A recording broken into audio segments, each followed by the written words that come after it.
10ാം ക്ലാസ്സിലെ മാത്തമാറ്റിക്സിലെ എക്സ്ക്ലൂസീവ് സാധനമാണ് ഞാൻ പറയാൻ പോകുന്നത്. എക്സ്ക്ലൂസീവ് എന്ന് പറഞ്ഞാൽ എല്ലാ അധിക ഫോർമുലകൾ, ഏറ്റവും ഇമ്പോർട്ടൻറ്റ് ഫോർമുലകളാണ് പറയാൻ പോകുന്നത് കേട്ടോ. സമചതുരസ്തൂപിക അല്ലെങ്കിൽ സ്ക്വയർ പിരമിഡ് ആണ്. അതിൻ്റെ ഒരു സൈഡ് ഇങ്ങനെയാണല്ലോ അല്ലേ, എല്ലും എയും ഒക്കെ.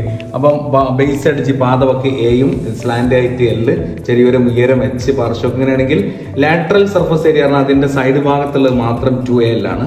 ടോട്ടൽ സർഫസ് ഏരിയ അടിഭാഗത്തുള്ള ഏരിയ a സ്ക്വയർ കൂടി കൂട്ടുമ്പോൾ 2l + a സ്ക്വയർ ആണ്. വോളിയം 1/3 a സ്ക്വയർ h ആണ്. അതൊന്നും ജസ്റ്റ് ഒന്ന് ഓർത്തിച്ചാൽ മതി. ഇങ്ങനെ ഞാനിങ്ങനെ പറഞ്ഞെന്ന് മാത്രം. അതേപോലെ കോൺ, വൃത്തസ്തൂപിക, അതിന്റെ റേഡിയസ് വളരെ സിമ്പിൾ സംഭവമാണ്. ഇതേപോലെ സങ്കീർണമായിട്ടൊന്നുമില്ല, വളരെ എളുപ്പമാണ്. അതിന്റെ ലാറ്ററൽ കർവ്ഡ് സർഫസ് ഏരിയ വളഞ്ഞ ഭാഗത്തിന്റെ πrലാണ്. ഇവിടെ നോക്കിയിട്ട് 2l പകരം ഇവിടെ πrl കേട്ടോ. പിന്നെ ഇവിടെ a സ്ക്വയർ ആണ്, സ്ക്വയർ ആയ സമയത്ത് ഇവിടെ സർക്കിൾ ആയപ്പോൾ πr സ്ക്വയർ ആയി. Volume 1/3 πr square h. സർക്കിളിന്റെ ഏരിയ കണ്ടോ, ഇവിടെ സ്ക്വയറിന്റെ ഏരിയ. ഇതൊന്ന് ഓർത്ത് 1/3 πr square h, 1/3 a square h ഓർത്ത് വെക്കാം. നോക്കിയിട്ട് ഇങ്ങനത്തെ ഒരു ഷേപ്പുള്ള ഒരു ചോദ്യം നമ്മൾ നേരത്തെ ഡിസ്കസ് ചെയ്തൊരു കാര്യമാണ്. അപ്പൊ ഇതിൽ ഈ ഒരു ഭാഗം മാത്രം കളിപ്പാട്ടാണ് കേട്ടോ. അപ്പൊ അത് ബേസ് ഇല്ലല്ലോ. അപ്പൊ πrl കർവ്ഡ് സർഫസ് ഏരിയയും ഇതിന്റെ ഹെമിസ്ഫിയറിന്റെ 2πr സ്ക്വയർ എന്നുള്ള അതിന്റെ കർവ്ഡ് സർഫസ് ഏരിയ നമ്മൾ ആഡ് ചെയ്യണം. ഓക്കെ, അപ്പൊ ഇതിന്റെ ഗോളം സ്ഫിയറുമായി ബന്ധപ്പെട്ടും ഹെമിസ്ഫിയറുമായി ബന്ധപ്പെട്ടുള്ള സംഗതികളാണ്. 4πr സ്ക്വയർ ആണ് total surface area, 3πr square ആണ് അർദ്ധഗോളത്തിന്റെ ടോട്ടൽ സർഫസ് ഏരിയ. ഇതിന്റെ നേർ ഹാഫ് മറ്റേ വോളിയം 4/3 πr ക്യൂബ് ആണ്. ഇവിടെ 4.5 2/3 πr ക്യൂബ് ആണ്. ഇത് മാറൂലായിരുന്നു. പിന്നെ ജോമെട്രി കാണിച്ചിട്ട് നമുക്ക് മധ്യബിന്ദു, മിഡ് പോയിന്റ് കാണാൻ ഈ സംഗതി, സ്ലോപ്പ് കാണാൻ, ഇതൊക്കെ നമുക്ക് അറിയുന്ന കാര്യമാണ്. ഡിസ്റ്റൻസ് കാണാൻ x2 - x1 whole square + y2 - y1 whole square root.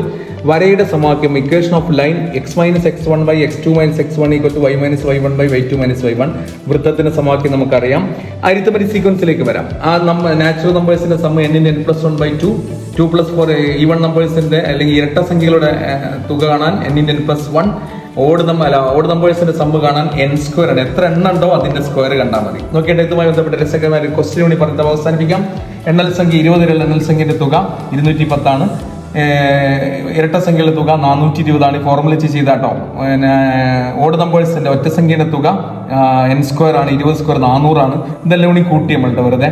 അപ്പൊ രസം എന്താ വെച്ചാൽ ഇങ്ങനെ ഒരു ഇതും കൂടി എന്റെ കൂടെ ഉണ്ടാവും. അതാണ് മനസ്സിലാക്കേണ്ടത്. ഓക്കെ, ഇത് ഓരോന്നും കൂട്ടുകയാണ് ശരിക്കും. 1 + 2 + 1, 2 + 4 + 3, 3 + ഇതെല്ലാം കൂടി കൂട്ടിയാൽ കിട്ടുന്ന മറ്റൊരു അരിത്തമെറ്റിക് സീക്വൻസ് ആണിത്. ഇതിന്റെ സംബന്ധം ചെയ്യുമ്പോൾ ചില കുട്ടികൾ ഫോർമുല ഒക്കെ ചെയ്ത് കഷ്ടപ്പെടും. ഇത് 3 കൂടി കൂട്ടി അതിന്റെ ആൻസർ കിട്ടുന്നു, ഇത് 4 കൂടി കൂട്ടി 3 കൂടി കൂട്ടി കഴിഞ്ഞാൽ ആൻസർ കിട്ടുന്നു മനസ്സിലാക്കാം.